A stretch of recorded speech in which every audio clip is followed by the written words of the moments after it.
ওয়ালাইকুম প্রিয় অষ্টম শ্রেণীর শিক্ষার্থীরা, আজকে আমি দেখাবো তোমাদের জীবন ও জীবিকা যে বইটি রয়েছে তার 130 পৃষ্ঠায় একটি ছক রয়েছে। এই ছকটির সমাধান এখানে একটি নমুনা উত্তর দেওয়া হয়েছিল।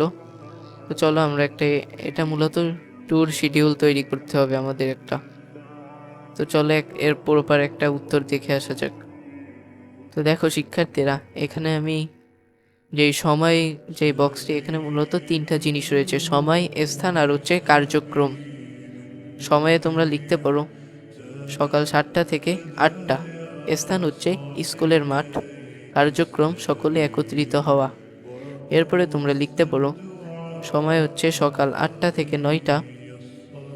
স্থান হচ্ছে সোনারগাঁও জাদুঘর ও পানাম সিটি। কার্যক্রম হচ্ছে যাতায়াত। এরপরে তোমরা লিখতে পারো সকাল 9টা থেকে 11টা। স্থান হচ্ছে পানাম সিটি, এটা হচ্ছে ঘুরে দেখা। এরপরে তোমরা লিখতে পারো সকাল 11টা থেকে 11টা 30। স্থান হচ্ছে পানাম সিটির বাইরের বাজারে। এখানে আমরা কি কার্যক্রম করব? জলখাবার গ্রহণ। এরপরে তোমরা লিখতে পারো দুপুর 11টা 30 থেকে 1টা 30।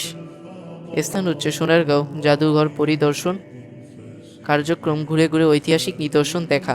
এরপরে তোমরা লিখতে পারো দুপুর 1টা 30 থেকে 2টা 30, এটা হচ্ছে সময়। স্থান হবে সোনারগাঁও চত্বরে। এখানে কার্যক্রম হবে লাঞ্চ গ্রহণ।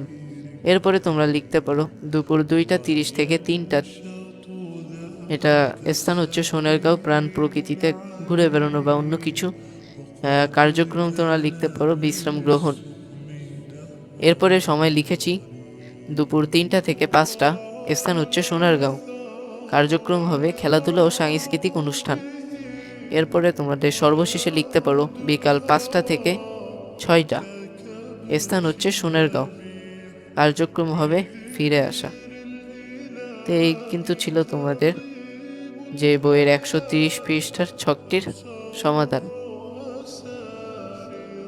তো ভিডিওটি যদি ভালো লাগে চ্যানেলটিকে সাবস্ক্রাইব করে দিও, আর ভিডিওতে ভালো লাগলে একটা লাইক করে দিও।